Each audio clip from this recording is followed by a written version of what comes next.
Hello, everybody out there in TV land. Here we are again, once again, 60 Fit Club, coming at you with an IFBB Pro. An IFBB Pro, we are very happy to have on board. We're going to let him come at you and let Frank Ausler just give you some stuff on how he came through the ranks from his military background on to his professional career as a bodybuilder turning pro. We, of course, got my boy Big Darkness there, just ready to talk. I can see him right now. He just ready to talk. And so we're happy to be here, and we will continue to be here. We will continue to share all of the things that we feel is necessary for you to get that esteem back or get that confidence back so that you can stay physically fit. Whether you're doing it in the gym or not, that's our goal, is to kind of help you and give you a guidance on how to do that. So once again, I'm going to introduce Mike and let Mike say a couple of things, and then we're going to run on into our boy Frank.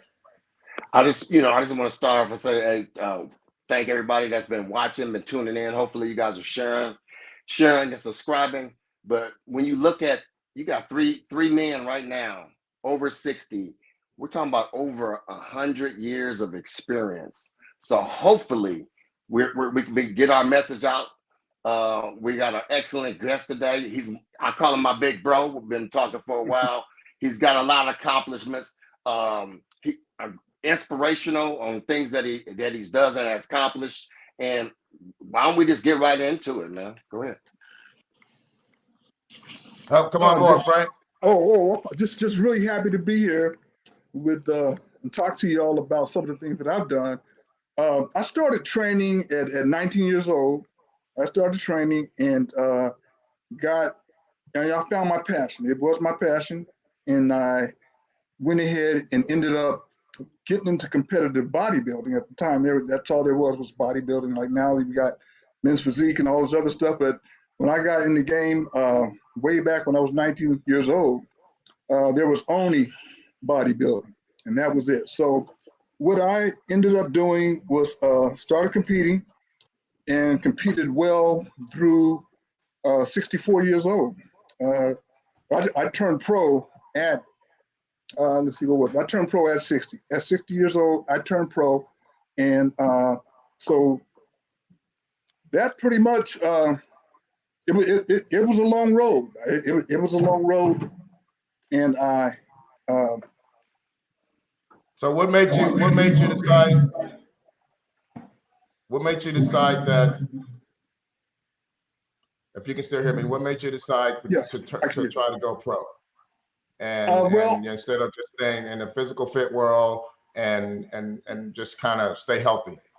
Oh, okay. Well, when I got into bodybuilding, I didn't have any of the let's say physical attributes that would lend itself towards being a good bodybuilder. I was ectomorph, very tall, pretty much had a basketball player type physique, high lats, high calf insertions, you name it. I had everything that you don't want to have as a bodybuilder. So I wasn't having a whole lot of success in the bodybuilding arena.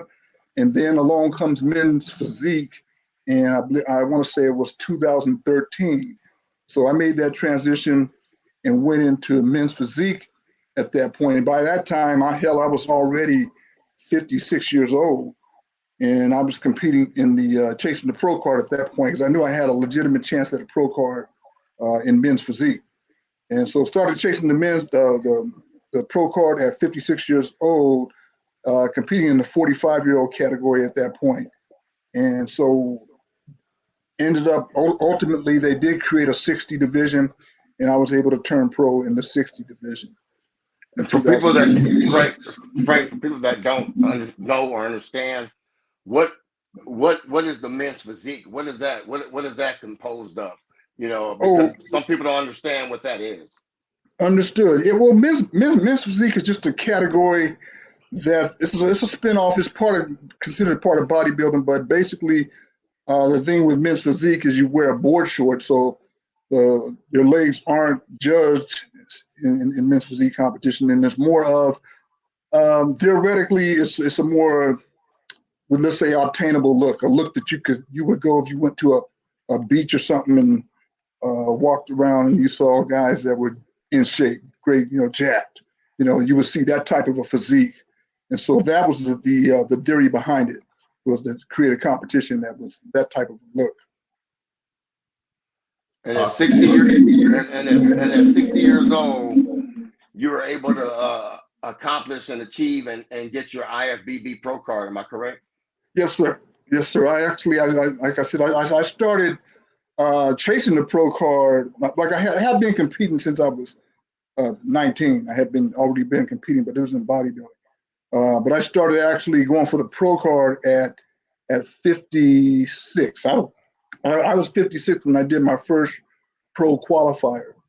But the category that I had to compete in was the 45-year-old division. So I was 56 competing against, nationally qualified 45-year-old guys. So it was a tough road, considering that I was going against guys that, I was 11 years older. So how was your eating habits? I actually, I'm old school, man. So I came from back when, basically when I started out, it was a lot of protein. We kind of managed the carbs, just eat enough carbs to move, and basically we piled on the protein. I come from that era, but as I became a personal trainer and so forth, and studied the game and got certified and learned more about nutrition, I shifted more towards, and what I advocate now is I do what's called flexible dieting, where I count macros. So that's kind of what I do now is macro managing diet. Okay. So during that process, can you tell our audience on some of the trials that you went through that gave you some setbacks, or even work-related issues that may have, been in the military? I would think sometimes you couldn't get to the gym like you wanted to, or were you already retired at that point? How did that go? Yeah, I only did 3 years in the military, so I was out of the military by the time I was 21 or so. So that really wasn't a factor, the military. But I think probably the biggest problem I had, well, not problem, but just challenge that I had as I got older, was that I was just a lot older than most of the other guys that I was competing against at the upper levels. So even though they say age isn't anything but a number, but as far as your recovery and stuff like that, age is a major consideration, and I had to find ways to try to manage that.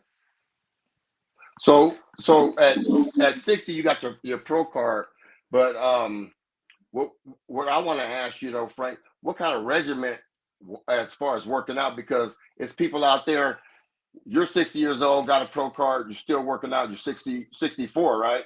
65. And 65 now. Almost 66. When we all say this, you're never too old. So what would somebody like, what is your regimen at this point at 65?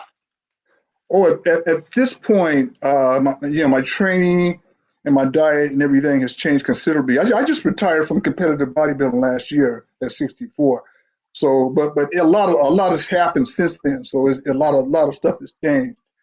And so my diet and my training regimen now is more of, I do a lot of stuff, functional exercises and stuff like that. I don't do as much like heavy single joint stuff. I do a lot of functional exercises just to keep my body functional and moving. So way more than I use a lot more cables and machines than I did when I was really in a hypertrophy mode, trying to pack on muscle. Of course, I did all the basic movements and heavy, back then. So now my training is more, lots of reps, higher volume. Higher volume, I mean in reps, not in weight. I typically don't. I don't really go heavy, but I do keep everything moving. And as far as my diet, I still try to manage the macros. I'm not nearly as strict at it as I used to be, but with flexible dieting, thank God it does give you the flexibility where there really are no food restrictions, but just managing the macros, and I got that down pretty good right now. So that's pretty much it. It's just just staying on track with my workouts and keeping everything functional, and I'm not, I'm not at my age. I'm not really going to, and the goal is not to put on any new muscle. I'm just trying to, if anything, I'm trying to slow the loss of muscle and just trying to maintain a good, healthy look. And also, just dealing with the health issues. I've had multiple health issues with neuropathy, arthritis, and most recently cancer. So I'm dealing with all of those things and trying to stay as healthy through those episodes as I can. So that's pretty awesome. The fact that you have dealt with just the things you just listed, and it allows you to still stay motivated to go, and disciplined, I should say, to go and actually still keep your body in shape. Most Yes. people, will try, once they reach some type of element, they usually want to kind of step back a little bit. But of course, hats off to you for being a cancer survivor, and you're still out there doing what you do. Yes, sir. That's really awesome for people out there who are dealing with a bad leg or a bad whatever it may be, something less aggressive. That's what you had, and you kept going, and Yes. able to deal with that at the same time, and competing and training hard and still focusing on all of that. That's hats off to you. I think the people who are out there listening right now, you know, you have to listen to this man right now, and you understand that you can do whatever you want as long as your mindset is correct, and if your emotions is all in check, then you're able to move forward. So appreciate you sharing that side of it, because a lot of people think that we're all healthy, that we Right. just train, we stay healthy, we eat good, Exactly. and we don't deal with anything. Mm-hmm. And you have brought to light that it doesn't matter what you're going through. Yeah, there's a lot of miracle stories out there. We hear them all the time, but to actually sit here and have someone that we know personally tell us about it, that Mm-hmm. it's even more well taken, and Yes. something that should be very uplifting to people out there who are listening to this. Yeah. And Frank, So do you think as well that by you being um, uh, more in shape because you have been working out and you have been competing in the past, and that you're working out up until you're diagnosed? Do you think that had a real good effect or a positive effect on you and your rehab of coming back after the surgery and stuff? Yeah, it's funny because it did and it didn't, if that makes any sense. But as we all train, and when we train, we load our bodies up, and so we do a lot of stuff with compressing our spine and stuff. So what happened is, over the years I have a herniated, well, actually two herniated discs. So when I had the surgery, the prostate removal surgery, it's all done robotically, believe it or not, with a machine. And they put you in this contraption, and they end up putting you in these weird positions. I guess I was out, so I didn't experience any of this other than when I came out of surgery. After that, they woke me up and all that. Then I've got, both legs are numb, and then I've got all kinds of different structural problems. Now that came as a result of but training for so many years, because I knew I had the back problems going in. But so from that end, it made the recovery, which I'm kind of still somewhat in that mode. It made the recovery a little tougher because my body had more healing to do, because I had to heal from some of the things that happened during the course of the surgery from being in those weird positions. But what now where it helped is that, see, I'm used to training.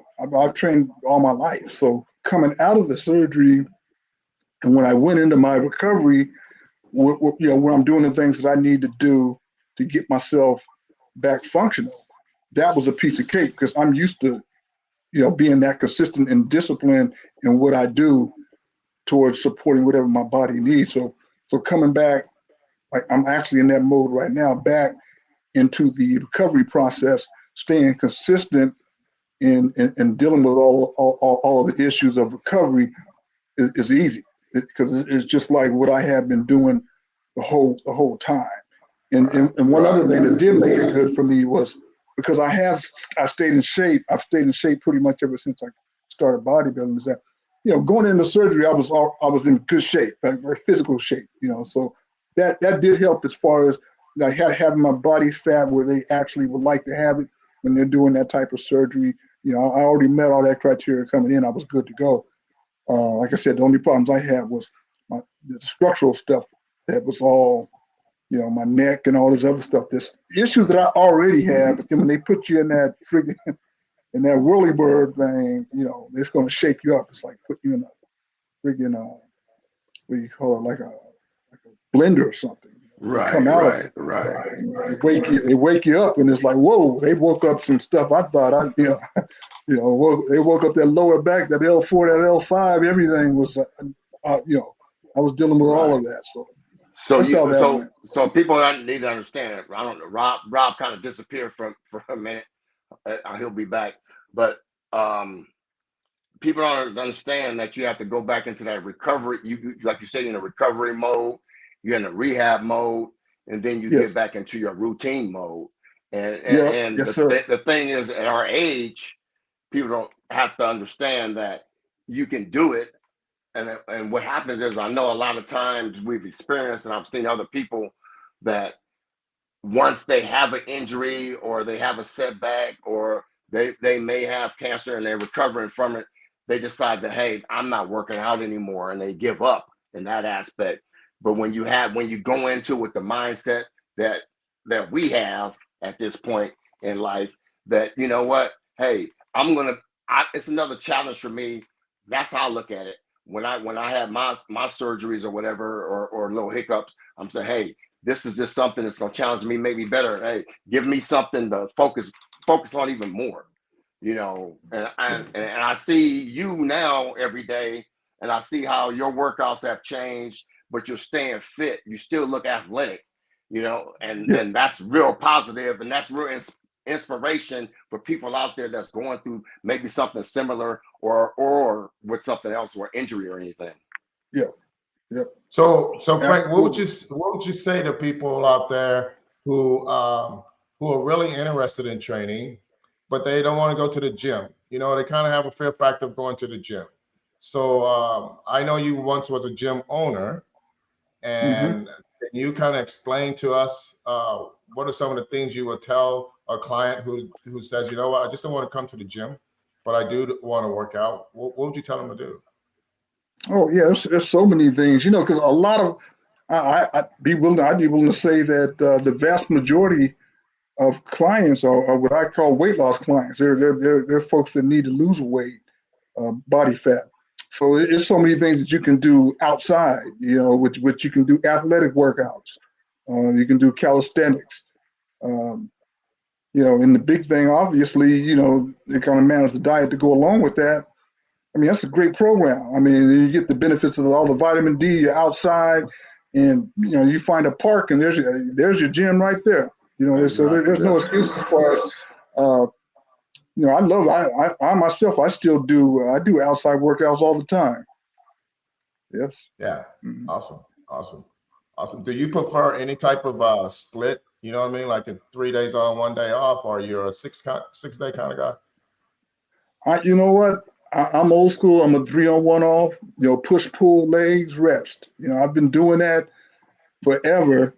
But of course, I've had to pull some exercises out that I can't do anymore, and substitute exercises and so forth. But the way that I've grouped my body parts have been the same. I go push. You know, all pushing. Any movement that involves a push, I do it on the first day of the split.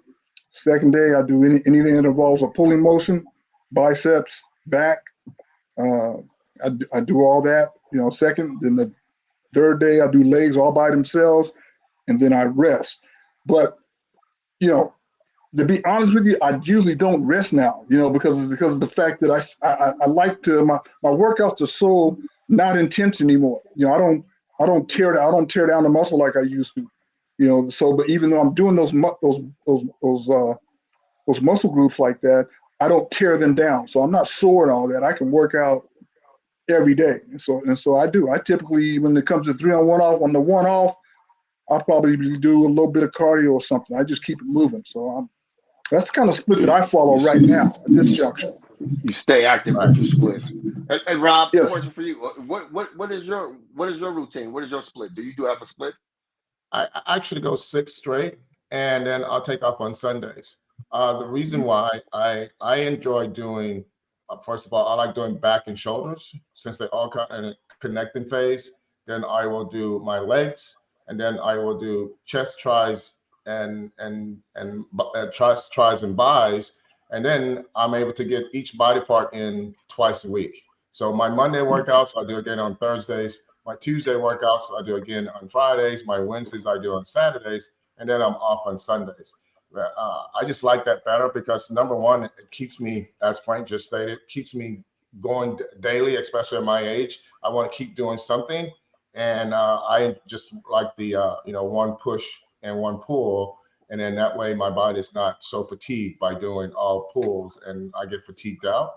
And on Sundays, because Sundays is a day that we're either going to be at church or sitting around watching football or whatever the case may be, I don't want to have to be in the gym unless I'm getting ready for something special to be in the gym on a Sunday. I'd rather just be off because, what Frank was saying to me, I hear what he said, if you go 3 on, 1 off, and then that's going to rotate at some point, and then Sunday is going to be an actual workout day.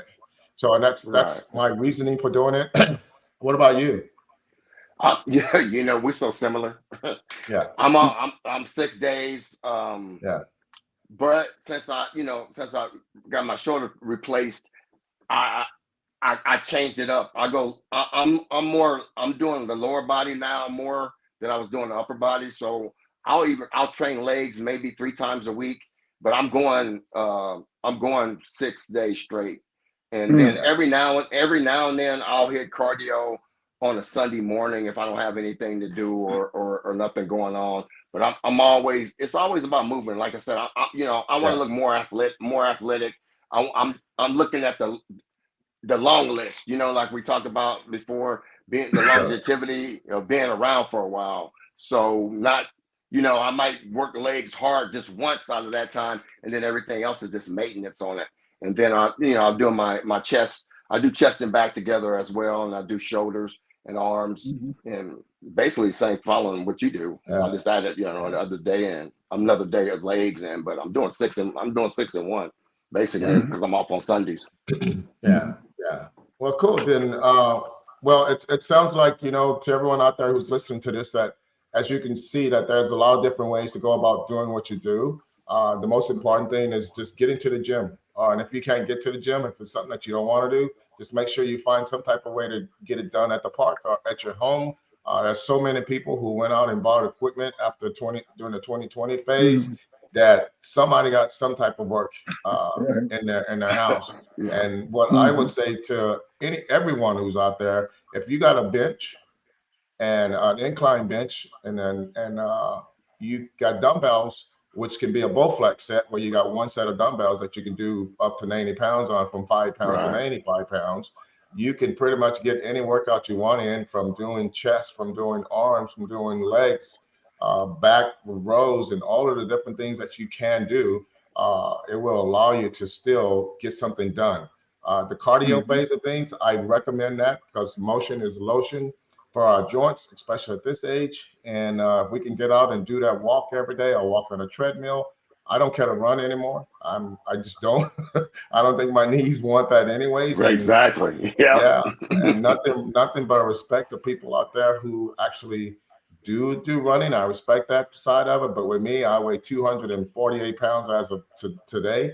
And I just don't want to get out there and run anymore. I don't feel fat. I don't feel heavy or anything like that. But I'm okay with being 248 and being comfortable with it. But running is just not something I recommend for my clients. But in general, I don't really recommend it for anyone unless that's their thing. Because you can save those legs, then you can move around and get around. Once the knees go, it's tough. It's just tough. So just do something, be moving. And Frank, everything you said to us today, man, is very enlightening. And I'm sure it will reach a lot of people who realize, man, I just saw a guy who's 65 years old who's still at the gym. And like I said, we're not talking about anything that's different than a lot of people know out there already, but we're talking about someone right here in person that you can write in if you want to ask questions, and we'll respond to your questions and answer those things. And we just appreciate you coming on with us, Frank. I'm gonna yeah, let Big Nasty talk a little bit here, but we'll let you close out, and you can Okay. kind of give them the final insight on how blessed you are, the things that you are proud of, and we happy that you came on board. Well, I'm Yeah, glad that just you guys had me. go ahead, Frank. I really am. Yes, sir. Go ahead. No, I was just. One thing I wanted to say before Frank goes. Frank went viral because he is fit. So on TikTok, Frank, how many because you were demonstrating that you worked out and that you were over 60, but you still look good, and you do, but you start putting that out there, and people start following you, and you had a viral video that went out and on TikTok. Yes. And how many views did you get? Yeah, that video actually 3.5 million views on it. And Awesome. and one thing I just got to throw one thing in just to kind of ties in with the video. Actually, when I'm trying to move my brand more into a lifestyle type of platform, just kind of really showing what fitness does, even besides once you get out of the trying to get big and the maybe a bodybuilder type deal, what how that complements just a healthy lifestyle, how you can look and so forth. And so that's kind of why I kind of that I pushed that type of a video. And the great thing about it is the thing I don't really share with a lot of people, but I guess I'm doing it right now, is that that when that video went viral, that was right when I was actually waiting for my surgery to get scheduled. It had been scheduled, but I was waiting for my surgery date. And so of course, I was agonizing over that. Who wouldn't? I'm waiting for my surgery in, or was it 6 weeks or what have you? But when that video goes viral, and it was so uplifting, and I was able to occupy a lot of my thoughts and stuff was, of course, on the video. And so that's what allowed me to focus, other than what I was about to deal with and trying to get this cancer thing straight. And so that's the backstory on the whole on the whole But it demonstrates, and before we get very close, but it demonstrates that we as older men, 40 and over, 50 and over, 60 and over, 70 and older, we can still continue to move our bodies, do things to keep us fit, keep us healthy, eat better, do better, and that demonstrated that, hey, Frank's 65 years old, man, and he's still out there, looks good, dresses well, because yes, he's moving every day. We're not sitting yes, around, and that's the one thing that we're projecting here on the podcast, and that's the one thing we want to keep projecting, is that, hey, you know what?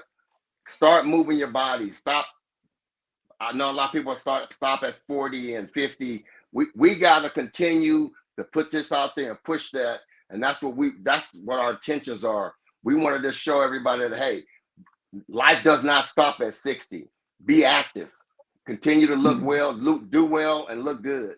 With that said, Robert, I think that's about it today. I appreciate you coming on the show, big bro, Frank. I thank you guys, and we'll definitely be in touch. And I really appreciate you guys having me on.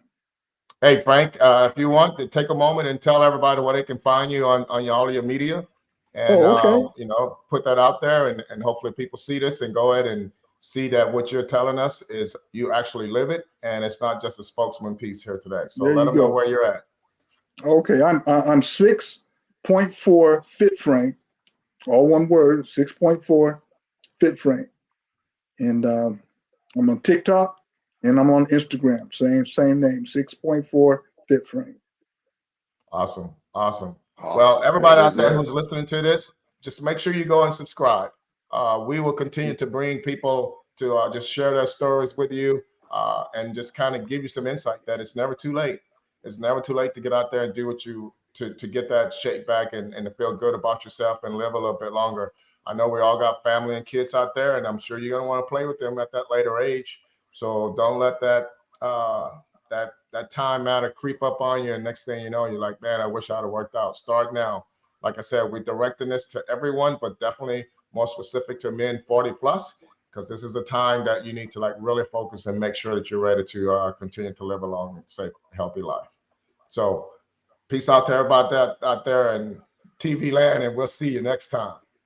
Bye-bye. Peace. Peace. Later.